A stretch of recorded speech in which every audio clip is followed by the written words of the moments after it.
আজকে আমি আমাদের মাননীয় প্রধান উপদেষ্টা প্রফেসর মোহাম্মদ ইউনূসকে উদ্দেশ্য করে কিছু বলতে আসছি। স্যার, আপনি আমাদের পরম শ্রদ্ধাভাজন। স্বাধীনতা যুদ্ধের পরে দেশের সবচেয়ে কঠিন একটা সময়ে আপনি এই দেশের হাল ধরছেন, কোটি কোটি বীর জনতার ইচ্ছাকে সম্মান জানায়। আপনার সাফল্য এই দেশের আপামর জনগণের সাফল্য।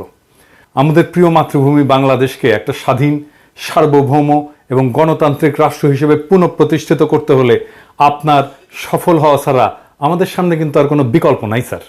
আমাদের পবিত্র অঙ্গীকার হচ্ছে আপনার সাফল্যে সর্বতোভাবে সহায়তা করা।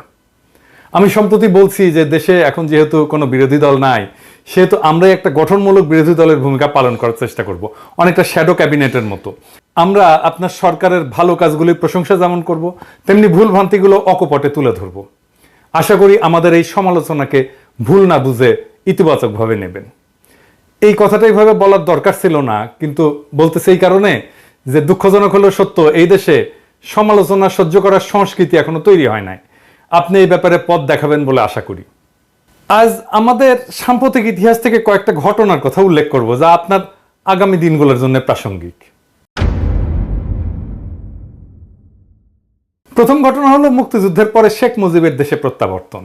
অবিভক্ত পাকিস্তানে বাংলাদেশের গণতান্ত্রিক সংগ্রামের নেতা ছিলেন শেখ মুজিব, এটা ইতিহাস স্বীকৃত। কিন্তু মুক্তিযুদ্ধের নায়ক কিন্তু তিনি ছিলেন না। যুদ্ধের 9 মাস দেশে যে বৈপ্লবিক পরিবর্তন হয়ে গেছে সে সম্পর্কে তার বিন্দু মাত্র কোনো ধারণা ছিল না। তিনি যে অবস্থায় দেশ ছেড়ে গেছিলেন, ফিরে আসার পরে বাংলাদেশ আর সেই দেশ ছিল না, কারণ তার মাঝখানে একটা মহান মুক্তিযুদ্ধ ঘটে গেছে। অনেক রক্ত, অনেক আত্মত্যাগ, অনেক যুদ্ধ, অনেক কষ্ট, অনেক বেদনা, দেশ ত্যাগ, এই সমস্ত কিছু এই সময়ের মধ্যে ঘটে গেছে। তিনি সে বিপ্লবকে ধারণ করতে পারেননি, শুনতেও চাননি কি হয়েছিল, কারা করছিল, কেন করছিল, কিভাবে হয়েছিল, শুনতে চাননি। কারণ তিনি বিপ্লবকে ধারণ করতে চাননি, কারণ তাতে তার ভূমিকা ছিল না। ফলে তিনি চড়ে বসছিলেন উল্টো রথে, এবং এই উল্টো রথে চড়ে বসাটাই এদেশের মানুষের জন্য এমনকি তার জন্য করুণ ফলাফল বয়ে আনছিল। আমরা সবাই জানি। এটা একটা কঠিন সত্য, আপনি স্যার কিছু মনে করেন না, এইটার সাথে আপনারও মিল আছে মুজিবের এই ঘটনার সাথে। আপনি কিন্তু আমাদের দ্বিতীয় মুক্তিযুদ্ধের নায়ক না, এর নায়ক আমাদের বীর ছাত্র জনতা। শেখ মুজিব অবিসংবাদিত ছিলেন বলেই 72-এ সবাই তাকে অন্তরের সাথে বরণ করছিল। আপনি সর্বজন গ্রাহ্য বলেই দেশবাসী এবার আপনাকে চাইছে। আমরা আশা করব আপনি মুজিবের মতো ভুল করবেন না। আপনিও যখন বিপ্লব ঘটে আপনি দেশে নাই, আপনি প্যারিসে। আপনি আসছেন বিপ্লব বিজয়ের পরে। তাইলে আপনাকে এখন কি করতে হবে? আপনাকে করতে হবে আমাদের দ্বিতীয় স্বাধীনতার বৈপ্লবিক মর্ম আত্মস্থ করে পুরনো ঘুণে ধরা ব্যবস্থা ধ্বংসস্তূপের উপরে একটা প্রকৃত গণমুখী রাষ্ট্র ব্যবস্থা গঠনের দুরূহ কাজটার উদ্যোগ নেওয়া।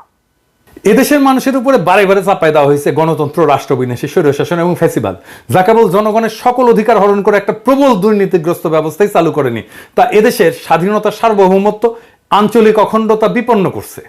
আমাদের প্রত্যাশা আপনি এই স্বৈরশাসন এবং ফ্যাসিবাদের জানাজা পড়বেন এবং দাফন করবেন, যাতে আর কোনোদিন তা বাংলাদেশের পূর্ণ মাটিতে ফিরে আসতে না পারে। এবার ইতিহাসের দ্বিতীয় ঘটনাটা বলি।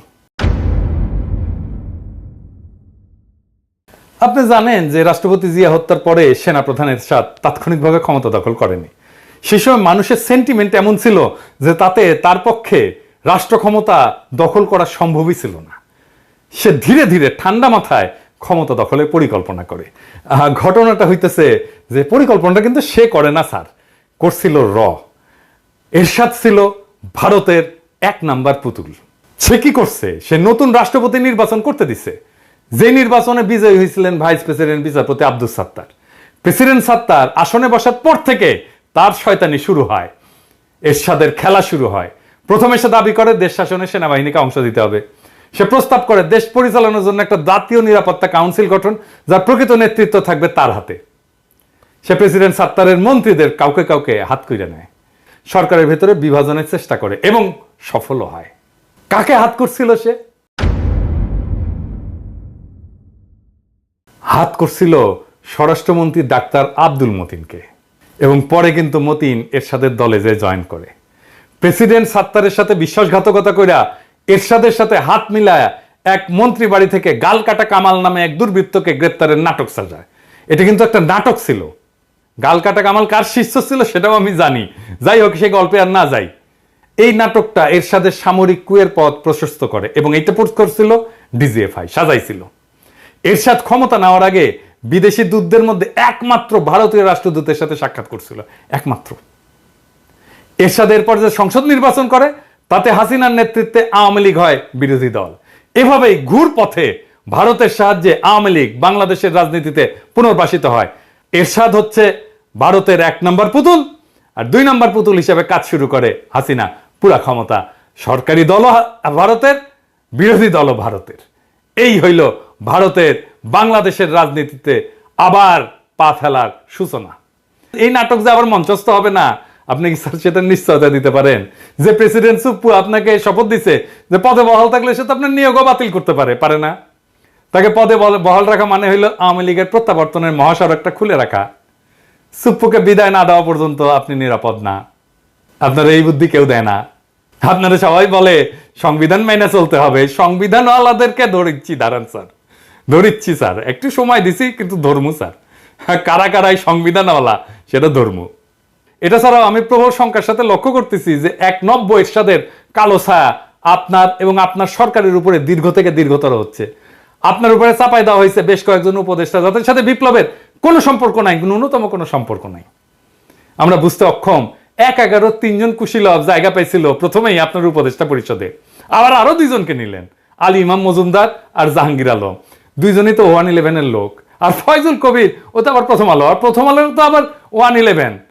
সব প্রথম আলো 111 মিলে আপনার ক্যাবিনেট হয়েছে। মানে আপনার ক্যাবিনেটের সিঙ্গেল মেজরিটি গ্রুপ হচ্ছে 111। শুনতে পাচ্ছি যে বিপ্লবের সহযোগী কোনো প্রখ্যাত ব্যক্তিকে আপনার সাথে সাক্ষাতের সুযোগও দেওয়া হচ্ছে না। আমরা কিন্তু জানি স্যার যে কারা এসব করতেছে এবং কেন করতেছে। আরেকটা জিনিস দেখাই স্যার, আপনার উপদেষ্টা হাসান আরিফের পোলা হাসনাত আব্দুল্লাহর ছেলেকে নিজে গার্ড দিয়ে নিয়ে গেছে তার বাড়িতে, পোড়া বাড়িতে দেখাইতে। মালপাত্তি ভালোই নিচ্ছে মাশাআল্লাহ, বুড়াগুলার আয় ইনকাম ছিল না, এখন আওয়ামী লীগ পাহারা দিয়া কিছু কামাবে তার পোলা। আমি বাগড়া দাওয়ারকে আপনার উপদেষ্টারা বলে আমি নাকি উগ্র, হটকারী, আনম্যানেজেবল। কি স্যার বলে না? হ্যাঁ বলে তো। তো আপনার শান্তশিষ্ট, লেজ বিশিষ্ট, লেজের আগে অবশিষ্ট সুশীল উপদেষ্টাগুলোর কাজ কাম দেখেন স্যার, দেখিচ্ছেন তো। বদনাম করলে ওদের হবে না, বদনাম হবে স্যার আপনার। আপনার একটা গল্প বলি স্যার, গানের গল্প তো মানে আপনার পছন্দ হবে। ওই গাই গরুর বাছুর মারা গেলে গরু কলে দুধ দেয় না স্যার, খালি লাথি দেয়।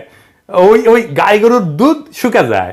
তো তখন গোয়ালা করে কি আপনি জানেন এটা স্যার, অনেকে হয়তো জানে না, আমার ক্ষুদ্র ভ্রাতা ভগিনী জানে না। তো গোয়ালা বাছুরের চামড়া ছাড়ায় ওর মধ্যে খড়ার ভুসি ঢুকায় ঠেসে ঠেসে। বোকা গরু মনে করে যে তার বাছুর বাইসা আছে, তখন সে লাথি দেয় না, দুধ দেয়। হাঙ্গারের শত শহীদের রক্তে কেনা বিপ্লবের বাছুর কি মরে গেছে স্যার? হ্যাঁ, তাই ভিতরে ঠাইসা ঠাইসা 111 ঢুকাইতেছেন আপনি, একটার পর একটা ঢুকাইতেছেন। আপনারা মানা করিচ্ছি তারপরেও ঢুকাইতেছেন। আপনারা স্যার 2 জনের নাম দিছিলাম স্যার, আপনি জানেন যে এনাদেরকে উপদেষ্টা করেন, করলে ভালো হবে, বিপ্লবের ভালো হবে, দেশের ভালো হবে। আপনি তো কথাটা রাখলেন না স্যার। যাই হোক, আমি কলে সবার আমল নামা এক এক করে কয়ে দিতে পারি যাদেরকে উপদেষ্টা বানাইছেন। কমু কিন্তু আজকে কইলাম না, কিন্তু পরে কমু। ইন্ডিয়া গলে ভালো করে জানে যে 1981 সালের মতো এইবারও আওয়ামী লীগকে সোজা পথে ক্ষমতায় আনা সম্ভব না। তাই তাদের কাছে বাংলাদেশকে পদতলে রাখার একমাত্র উপায় হচ্ছে এরশাদের মতো ঘুর পথে ক্ষমতায় আসা। এটাই তারা করিচ্ছে। এই জন্যই আপনার ক্যাবিনেটে সব 111 এর লোকজন ঘুর পথে। এই মুহূর্তে এই ধরনের একটা সম্ভাবনার বিরুদ্ধে ব্যবস্থা না নিলে আপনার সরকার অচিরেই বড় ধরনের বিপদে পড়বে। ঢাকায় নিযুক্ত আমেরিকান প্রাক্তন উপরাষ্ট্রদূত বাংলাদেশ প্রেমিক কিন্তু জন ড্যানিলোভিচ, আপনি চেনেন ভালো করে, এমনি এমনি বলেনি যে আর্মির উপর কর্তৃত্ব স্থাপন এই মুহূর্তে আপনার সবচেয়ে বড় প্রয়োজনীয় কাজ। এই কাজটা করেন। ইতিহাসের 3য় ঘটনাটা বলি স্যার। হ্যাঁ, 1996 নির্বাচনের সময় বাংলাদেশের রাষ্ট্রপতি ছিলেন আব্দুর রহমান বিশ্বাস। উনি ছিলেন বিএনপির দ্বারা নির্বাচিত এবং একটা মহল থেকে তাকে সরায় দেওয়ার গুঞ্জন ওঠে। সেই সময় সেনা প্রধান ছিলেন জেনারেল নাসিম সেনা অভ্যুত্থান করার চেষ্টা করে একটা সময়। প্রেসিডেন্ট বিশ্বাস তাৎক্ষণিকভাবে তাকে পদচ্যুত করেন। খুব ছোটখাটো মানুষ ছিলেন কিন্তু প্রেসিডেন্ট বিশ্বাস, বড় সড়ো না, লম্বা চড়া না, আমার মতো ছোটখাটো মানুষ, কিন্তু সাহসী ছিলেন। এই সাহসী কাজের জন্য প্রেসিডেন্ট বিশ্বাসের কিছু হয়েছিল? কিছু হয় নাই। কেউ তার কেশাগ্র স্পর্শ করতে সাহস করে নাই। আপনাকে এই ঘটনা স্মরণ করে দেওয়া প্রয়োজন মনে করতেছি, আপনি বুঝেন আমি কেন এটা বললাম আর কি। সবশেষে ইতিহাস থেকে চতুর্থ ঘটনাটা বলি। এটা স্যার কলে আপনাকে নিয়ে, স্যার আপনি প্লিজ আমাদের ভুল বুঝবেন না, আমি জানি আপনি স্যার ১/১১ পরে নাগরিক শক্তি নামে একটা রাজনৈতিক দল গঠন করছিলেন, অনেকে আসছিলেন কিন্তু আপনার পাশে, এইভাবে যে একদিন পরে দেশে একটা সুস্থ ধারার রাজনীতি শুরু হইতে যাচ্ছে। আপনার অনেক সাকসেস দুনিয়াতে, কিন্তু আপনার একটা ফেলিয়ার ছিল স্যার, আপনার নাগরিক শক্তি আপনার রাজনীতি করতে পারেন নাই। আপনি কিছুদিন পর দলটা বিলুপ্ত করে দিলেন এবং বললেন যে রাজনীতি আপনার কাজ না, আপনি রাজনীতি থেকে সরে গেলেন, কুইট করলেন। আপনি একটা কাজেই ব্যর্থ হয়েছিলেন, রাজনীতি, রাষ্ট্র পরিচালনার রাজনীতি। কিন্তু স্যার সবচেয়ে বড় রাজনীতি রাষ্ট্র পরিচালনা। ইতিমধ্যে কেউ কেউ আমার কাছে সন্দেহ প্রকাশ করছেন যে অবস্থা প্রতিকূল হইলে আপনি আবারও কুইট করে চলে যাবেন। আমি যদিও এসব বিশ্বাস করি না, তবুও আপনাকে মনে করাই দিচ্ছি যে আপনার চলে যাওয়ার কোনো রাস্তা কিন্তু খোলা নাই স্যার। আপনার দুনিয়াতে পাওয়ার কিছু নাই, এটা সত্য। দুনিয়াতে আপনি যে অসীম সম্মান পাইছেন, আপনি দুনিয়ার বুদ্ধিবৃত্তিক দিকে যেই জায়গায় আছেন, অবস্থান করতেছেন, সেইটার তুলনা বাংলার পৃথিবীতে আর কেউ নাই। কিন্তু এই বিপ্লব যদি ফেল করে স্যার, আপনার কোনো অর্জন কেউ মনে রাখবে না স্যার, আপনার ব্যর্থতা শুধু মনে রাখবে। দুনিয়া সম্পর্কে আপনি আমার চাইতে অনেক বেশি জানেন, মানব চরিত্র সম্পর্কে অনেক বেশি জানেন।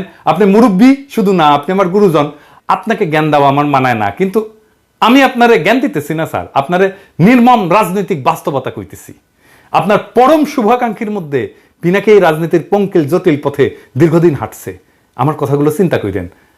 আপনি যদি ব্যর্থ হন, আপনার কোনো সাফল্য দুনিয়া মনে রাখবে না স্যার, আপনার এই ব্যর্থতার কথা মনে রাখবে। খুবই নির্মম এইটা। আপনি নিশ্চয়ই উপলব্ধি করেন যে আপনার সরকার বিফল হলে এই যে আন্দোলনকারী লক্ষ কোটি ছাত্র জনতার কি হবে, এটা জানেন তো স্যার? হয় তারা মারা যাবে, নয়তো আয়না ঘরের মতো বন্দিশালায় ধুকে ধুকে বাকি জীবন কাটাবে। আমাদের সমস্ত স্বপ্ন চূর্ণ বিচূর্ণ করে পরাজিত ফ্যাসিবাদ বহুগুণ নির্মমতা নিয়ে বাংলার মাটিতে আবার ফিরে আসবে। বাংলাদেশের স্বাধীনতা, সার্বভৌমত্ব, আঞ্চলিক অখণ্ডতা চিরতরে হারায় যাবে। সুতরাং বিপ্লবকে সাফল্যের স্বর্ণ শিখরে পৌঁছে দেওয়ার যে পবিত্র দায়িত্ব আপনি গ্রহণ করছেন, তা আপনাকে সম্পন্ন করতেই হবে স্যার। শুরুতেই বিপ্লবকে সুসংহত করতে হবে, ফ্যাসিবাদের ফেলে যাওয়া দোসরদের তাড়াই দিতে হবে ক্ষমতার বলয় থেকে। আমার আবেদন, আপনি অত্যন্ত জরুরি কাজটা সেরে ফেলেন, পুরো সরকারকে আপনার নিজের সরকার হিসেবে সাজায় নেন।